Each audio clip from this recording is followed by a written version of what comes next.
Hi, everyone. We are back, and I have the honor of introducing you to Hazel Krebs, who's my friend and who is someone who has was here last year. Actually, her first event with SheisMe was last year. We are so happy to welcome her back, and she's actually going to be sitting on a panel this week. So please welcome Hazel Krebs. Thank you so much, Lisa. It is always great to see you. I am grateful for you and grateful for the work that you do. And I want to say thank you for everyone who is here, whether you're here live or later on. I am grateful for each and every one of you. By the way, thank you for being you. I am Hazel Krebs. I'm an author and speaker, inspiring the world to live enthusiastically. Since we are all over the country and the world, I'll put in context where I am speaking from. I am in the Kansas City metro area. If you don't know, Kansas City crosses two states. I live in the Kansas side of Kansas City. I've been here for about 10 years. Grew up in Nebraska, just up the road here in Omaha, Nebraska, for my life until my mid-30s when I moved here to Kansas City.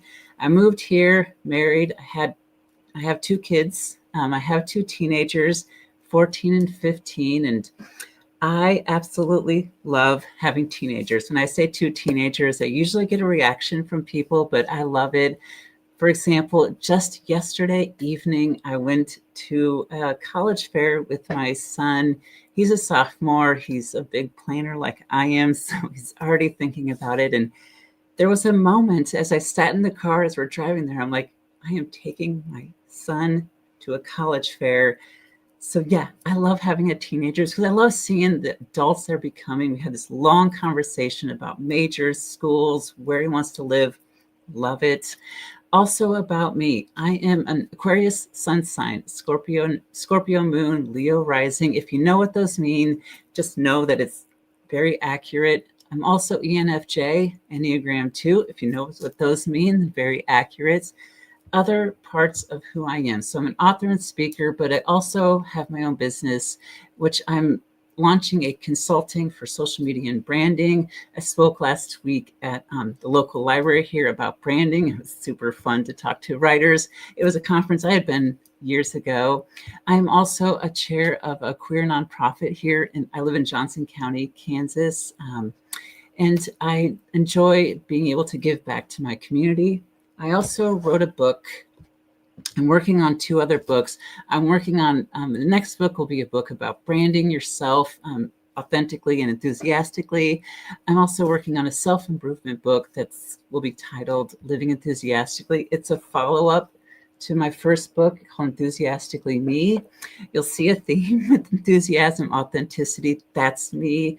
But this is my book. It's my story of discovering a life I'm enthusiastic to live.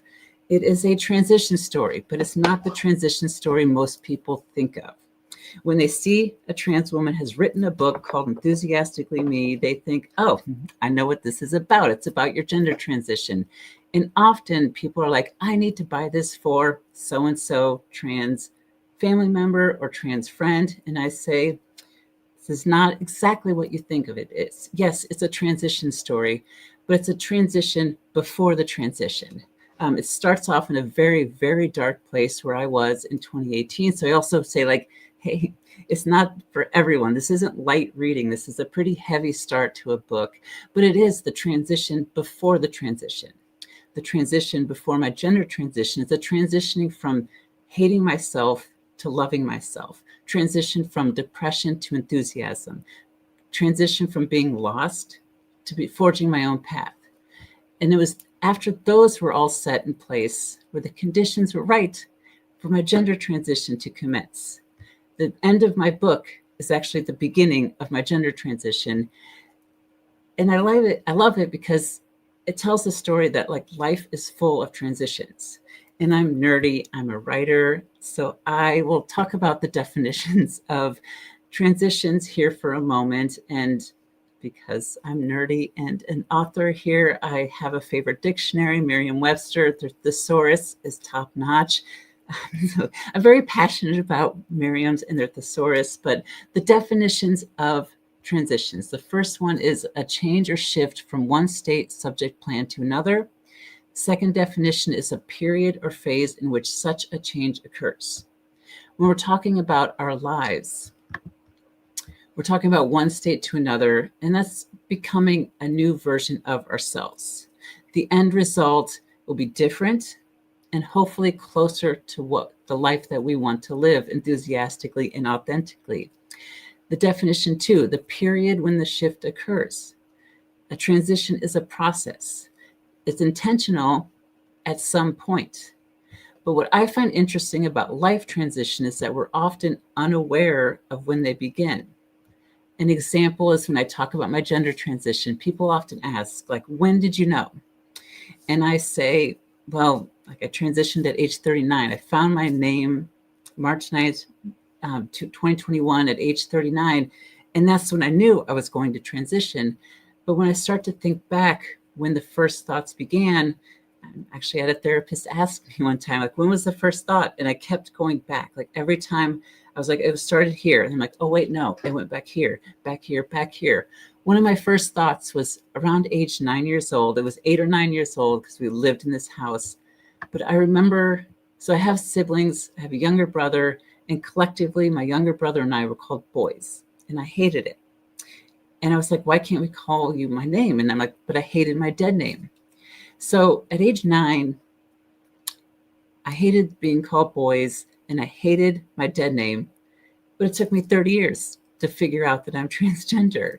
So often we're going through these transitions before we know, we're unaware, but we're also unaware of whom we'll become.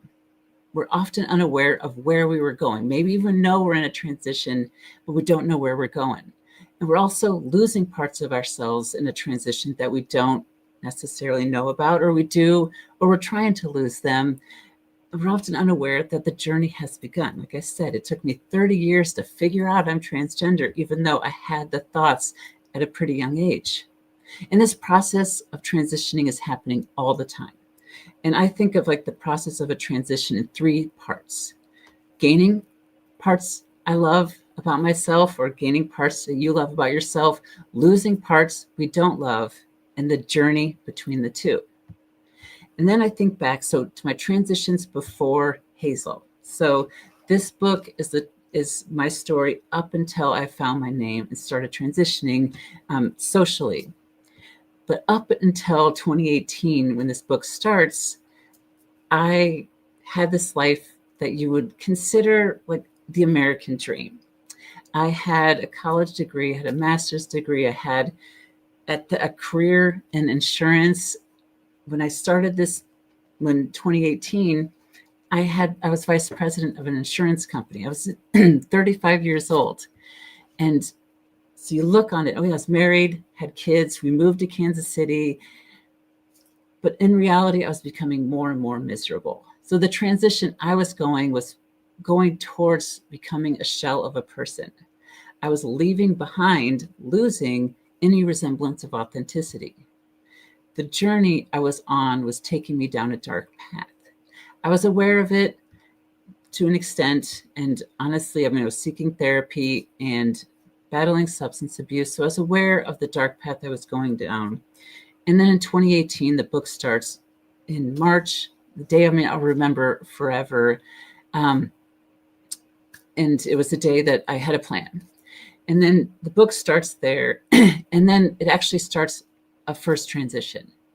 It starts a transition of, I came out as gay in 2018. The next state of my journey was divorced, and I was dating men. I lost that picturesque suburban American dream. The journey was a partying and drinking more. And I'll keep talking about these transitions that I'm going through in that context throughout the story of this book. And it will lead up to where I want to go with the pivotal moment in my life that's affecting today and right now. So in 2018, early 2018, I came out as gay. Late 2018, the next transition was not feeling gay.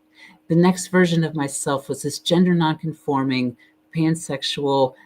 Gender was sort of a thing I was working with at the time rather than a thing that was absolute.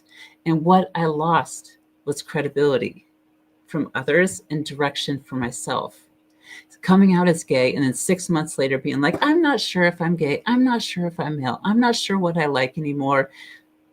Yeah, I lost some credibility. And I also lost direction. I was very confused. But the journey that I was on was a journey of self-reflection for the first time in my life at age 36. In 2019, the early part of 2019, the transition was a problem, an alcohol problem that was peaking and becoming worse. For me, the next version of myself was sober. I became sober in 2019. What I lost was a social quality of life and a coping mechanism.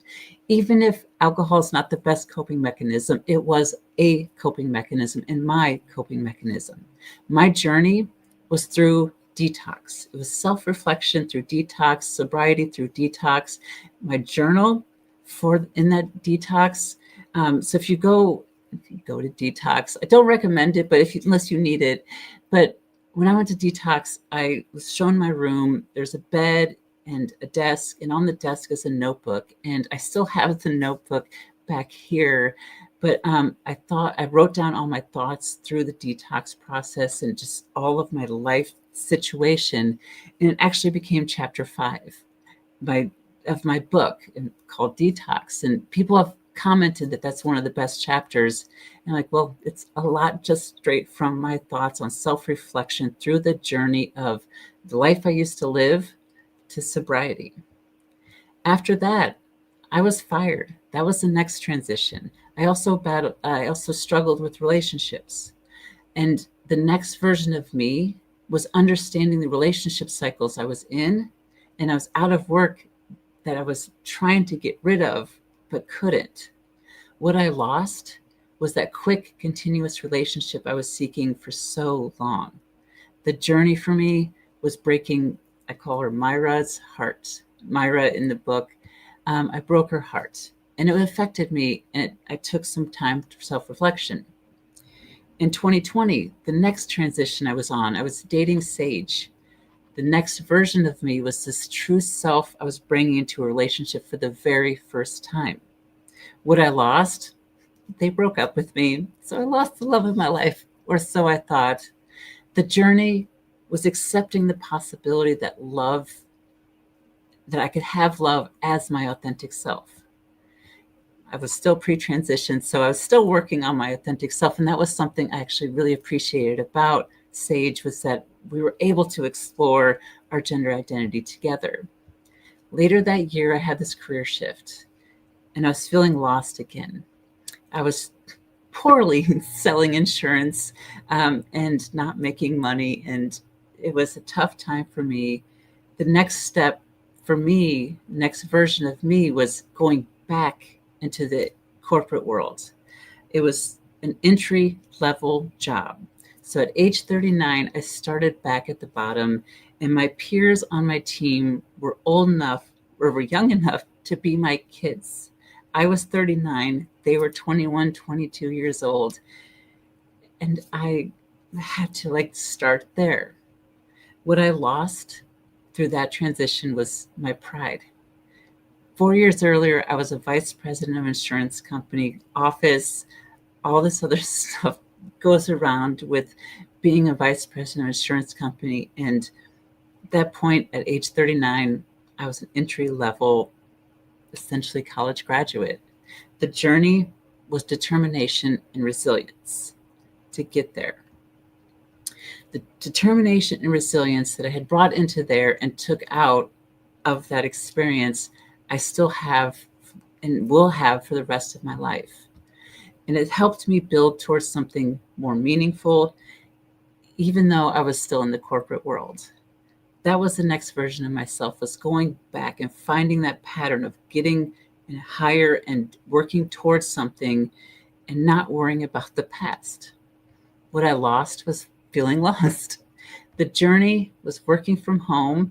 And again, self-exploration. There's a theme here with all these transitions moving me closer to self-exploration and building upon each step.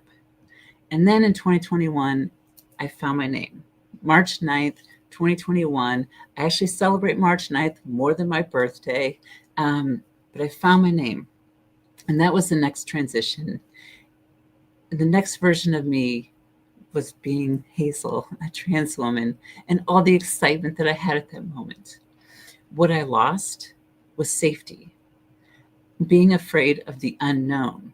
When I found my name, I had no idea where I was going, but I was on this journey of self-acceptance as Hazel, as me. And then in that summer, the transition was introducing myself as Hazel. In July 7th, 2021, I introduced myself to a stranger as Hazel for the very first time, and it's something I remember and think about every year. The next version of me was the world started to know me as Hazel, and what I lost was safety and anonymity. Again, I live in the Midwest. I know trans people live here. I know, and I'm friends with many of them, but it's not as much as other places. So I stood out. So I lost the safety and anonymity that I used to have. The journey was coming out, introducing myself as Hazel. And then in New Year's Eve, I had another transition. And it actually is what ends my book, is this letter. It's a promise to myself that I write on New Year's Eve of 2021. The next version of me is embracing living enthusiastically. What I lost was safety. You'll see a theme here. The quiet, sheltered life I used to have. The journey was being in the spotlight. In 2021, the transition became political. I started to transition into advocacy and political action. The next version of me was finding my voice politically. What I lost was the safety and the ability to sit on the sidelines. No longer could I sit in the sidelines and watch something happen. I was getting involved. And then you'll find out later, the transgender and the attacks on us became necessary to be involved. The journey was a political movement. In 2022, I also became more of who I am. I started to change. So in 2021, I transitioned my name socially and everything and started to develop my style. In 2022, I took it to the next level. That was another transition that occurred. My looks started to change. I was blonde in 2022 and just exploring my closet and all, like building it up into what I love. By the way, my closet, which is right over here, has over 200 dresses. I do a lot on social media and I try not to repeat dresses. So I've come a long way in this transition since 2022. What I've lost was the safety of blending in. I stand out. It happens. There's safety in not standing out. But again, I'm being political. I'm building like my brand, building who I am, and I'm losing safety. And the journey was my style and my authenticity. Another transition I had that year was a new passion, the hopes for a new career. I started writing my blog and I started writing my book in late 2022. Again, it's a date and thought I remember. So I had that corporate job. September 2nd, 2022, I took a day off to write. And I remember this day because it was the first time I called myself a writer. I began that transition towards being a writer, eventually about 18 months later, publishing my book and being an author. So the next version of me at that point was Hazel as a writer. What I lost was that safety and that people would begin to know me. I wrote a blog it's called Enthusiastically-you, which is the name of my company. And I wrote it so that people could explore their life that they're enthusiastic to live along with me. And so I was trying to build up this audience. But at that point, so that was 2022. Into 2023, so in 2022, there were some anti-trans laws that were hitting state legislatures, but that was the beginning. It seems like every year we're setting a new record on number of bills in state legislatures. And it was really 2023 when it affected me here in Kansas. There was increased scrutiny on my community, which increased my response. In January through May of 2023, I had this transition that was based on what was going on in Topeka, the state capital. There was a Senate Bill 180, SB 180, which was an outright attack on my rights. That was my next transition. So some of the things happening at the national level, including the definition of gender, that's just kind of silly, but that was happening in Kansas in 2023. The group that is behind all these anti-trans bills were putting different bills in different states to test them to see how they would go. Kansas had one of the most restrictive definitions that has now perforated the rest of the country. And I read the bill on a Friday night in March. I was single by the time at that time, if you couldn't tell. I was reading Senate bills on a Friday night, and I couldn't even get through the first page without thinking, oh my gosh, I might have to move. I might have to just change my life. The next step for me was relevancy in a political world, because I thought briefly about moving, but I didn't. I lost safety. I lost the safety that was happening because there was actual aggression in the state capitol towards trans people, but I also lost the ability to blend in. I was in rooms and I was the only trans voice speaking up. And it was very hard, but I was losing the fact that I couldn't stand on the side. The journey I was going through was getting comfortable being uncomfortable. Later that year, I was part of this group putting on a town hall, and I was interviewed by the TV news. The next transition I had was becoming more known in the media. I was actually interviewed for an 18-month span. I was interviewed on the TV news 4 times, interviewed on some of the online publications, mini blogs and everything. And this was happening as the anti-trans bill, because of the anti-trans bills. These were all happening together. And so the next version of me was becoming relevant in the Kansas City metro as a voice for the trans community. What I lost was safety. Again, there's a theme here with each transition. I'm gaining parts of me and losing parts of me, losing safety often as I'm elevating my voice. People started to know me. I would walk into rooms and people would be like, hey, you're Hazel. That started to happen. The journey was getting comfortable being known, getting comfortable being uncomfortable. Later that year, September to December, the next transition was leaving behind the corporate world again. I started my company in late 2023. It's about 2 years old. I started freelancing as a business owner and started working as a server to supplement my income. Again, what I lost was the safety and stability of corporate America.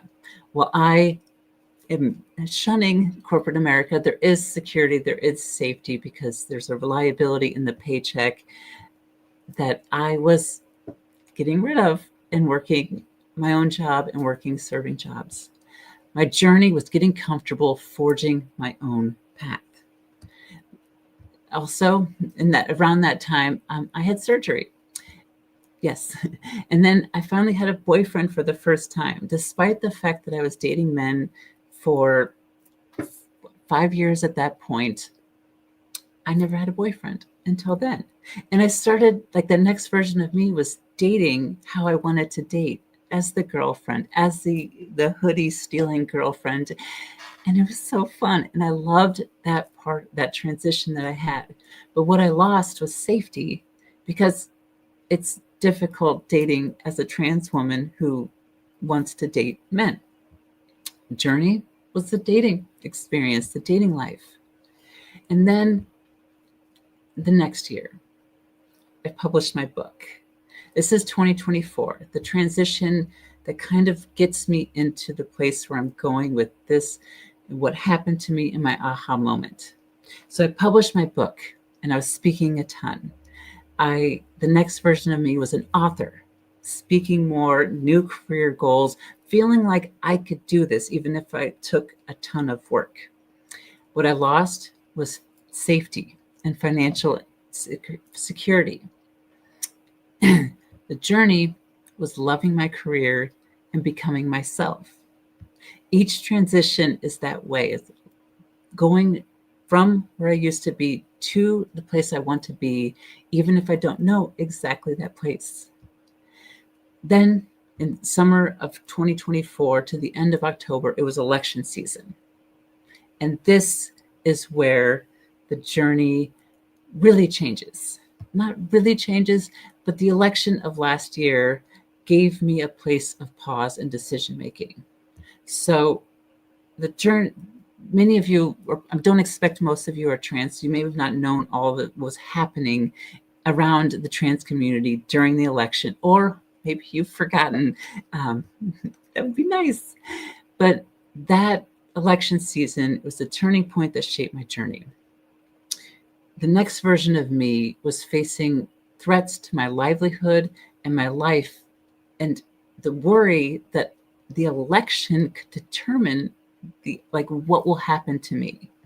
What I lost was safety and living without anxiety. Headline after headline was about my community. I remember I was working a shift. I don't watch TV, so I didn't see any of the ads, but there was a TV on at the restaurant, and I'm walking to go just fill up a drink or something, and there was an anti-trans ad on the TV above me, and I'm like, this is the life I live right now in this place as me. The journey was, I was worried I wouldn't survive if the election went a certain way.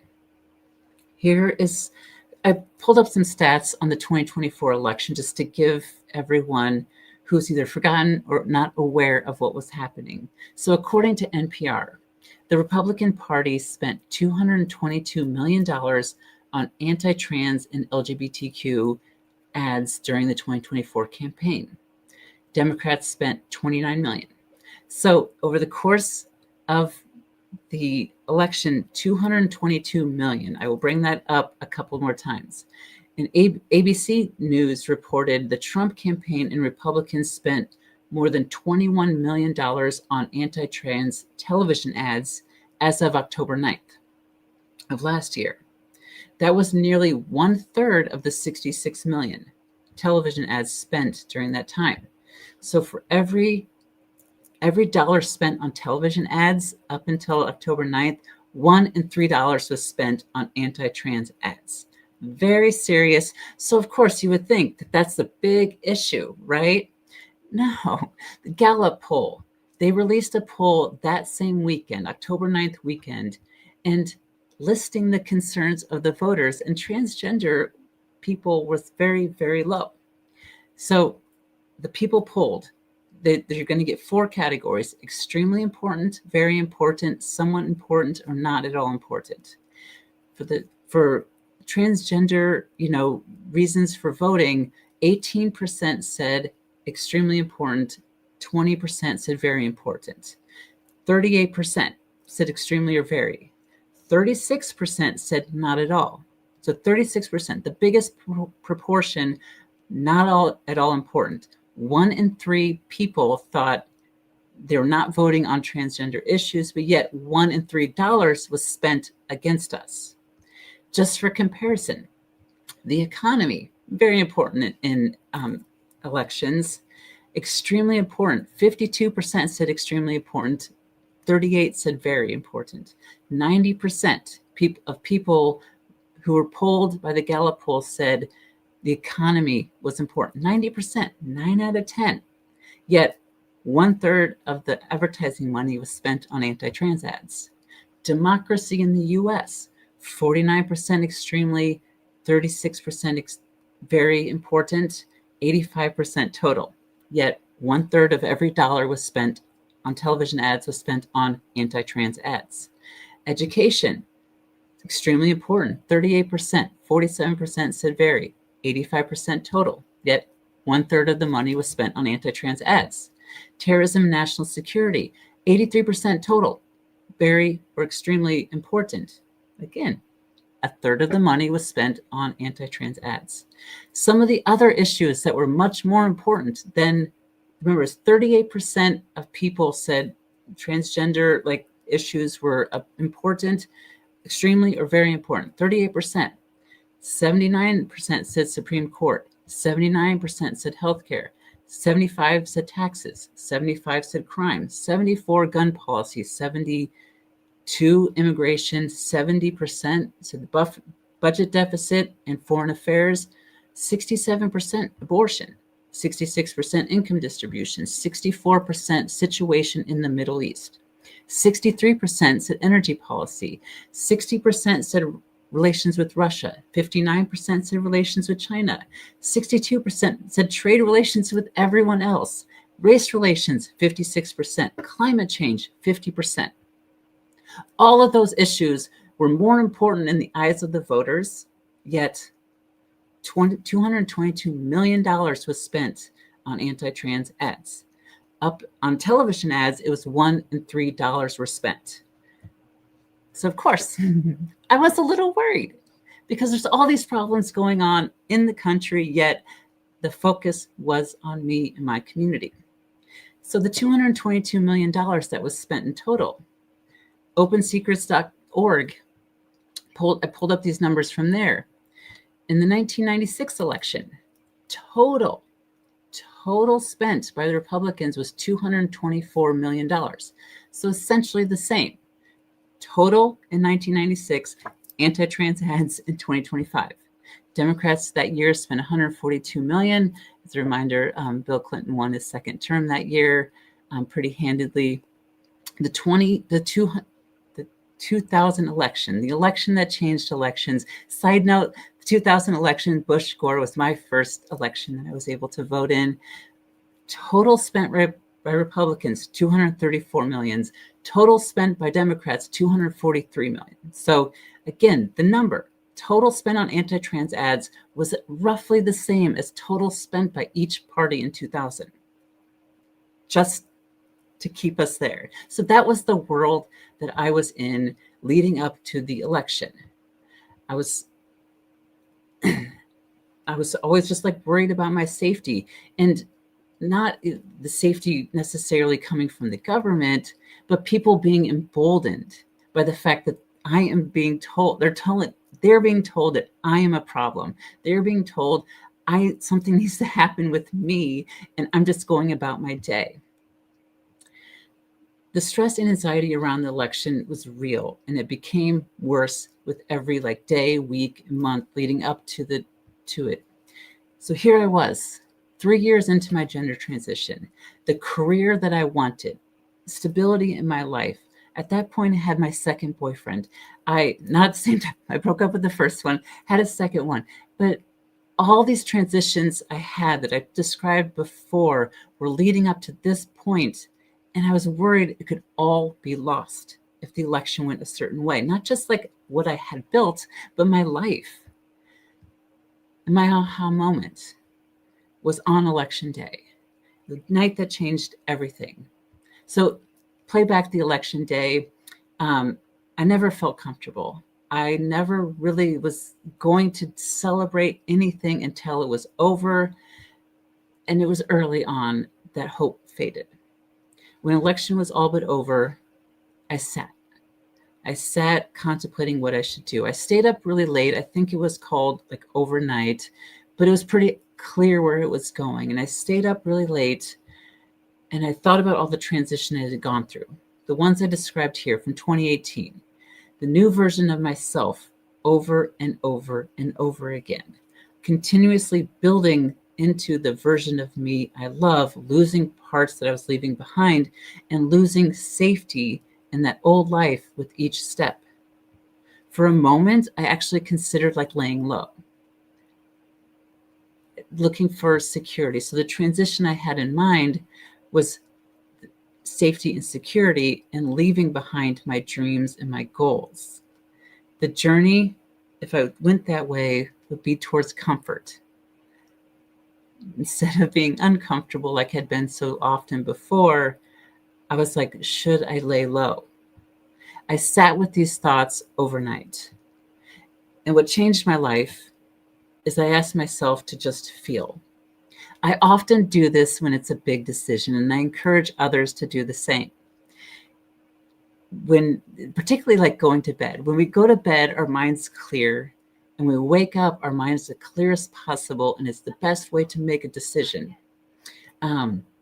So I set aside my thoughts and let my heart decide. As I mentioned, I'm an Aquarius sun, Scorpio moon, Leo rising.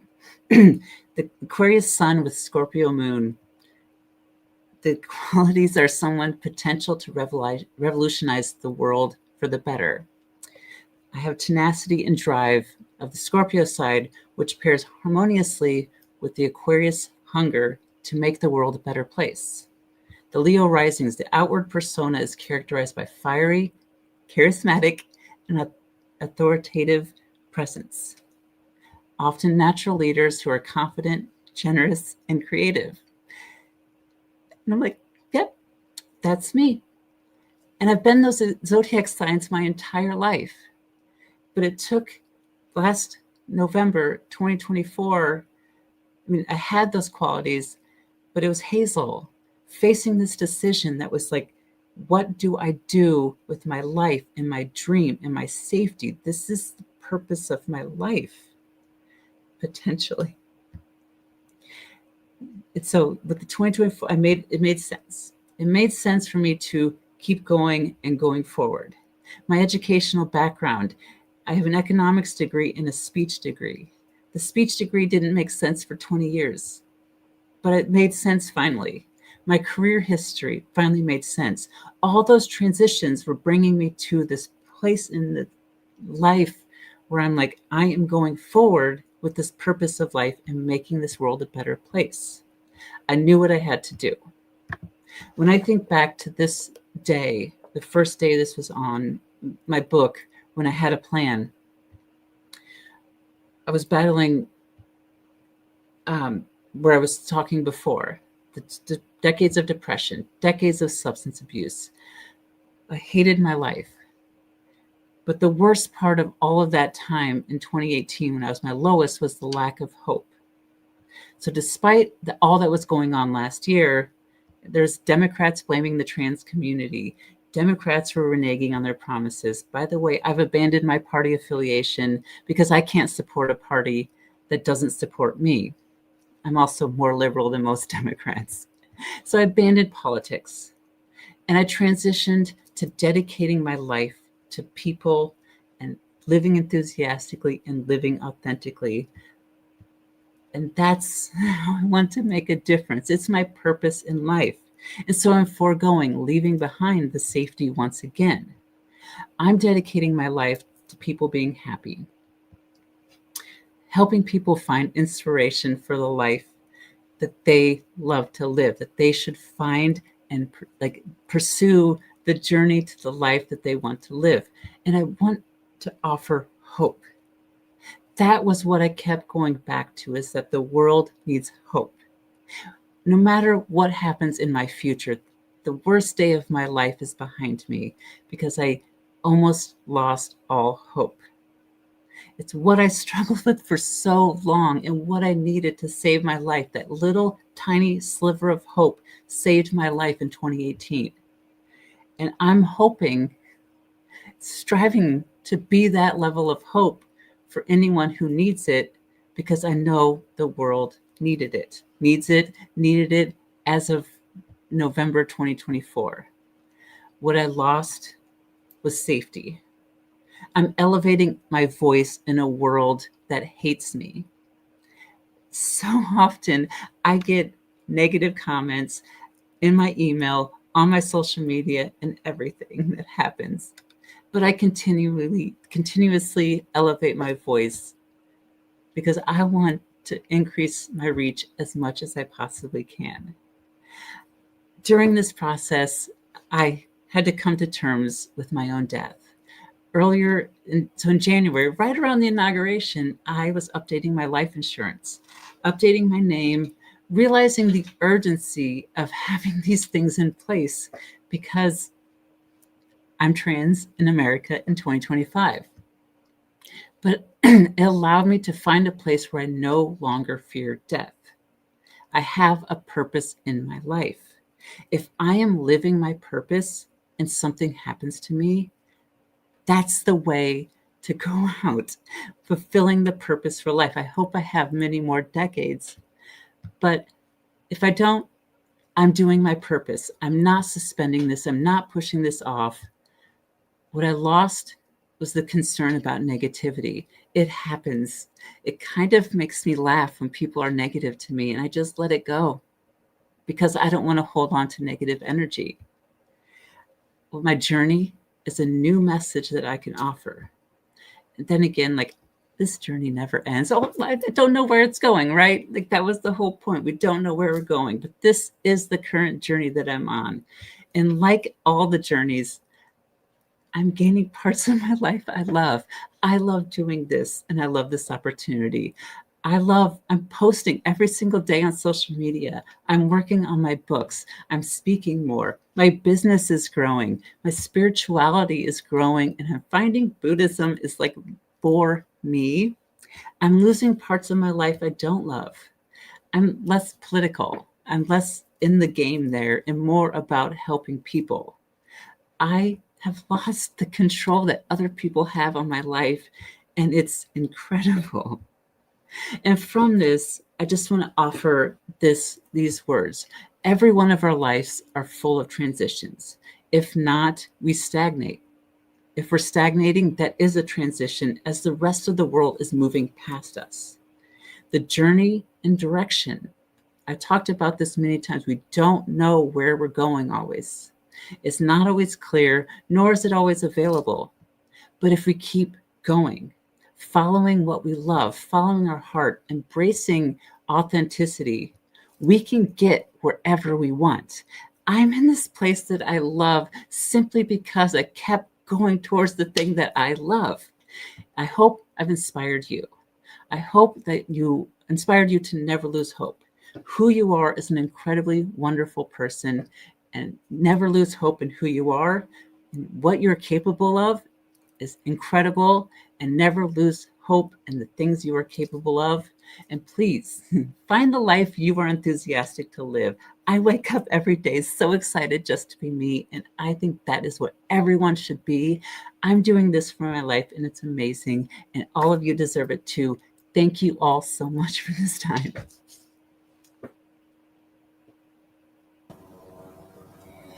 Hazel, thank you. You are such an inspiration. Your enthusiasm and the way that you inspire people is phenomenal. And I thank you so much for being here with us. Thank you so much, Lisa. We had some viewers laughing about saying that you're beautiful. Thank you so much. The hoodie stealing girlfriend, yes. And I love that you are talking about the duality and polarity of human experiences. This is the hard part of transformation. So some of the comments there. Thank you, everybody.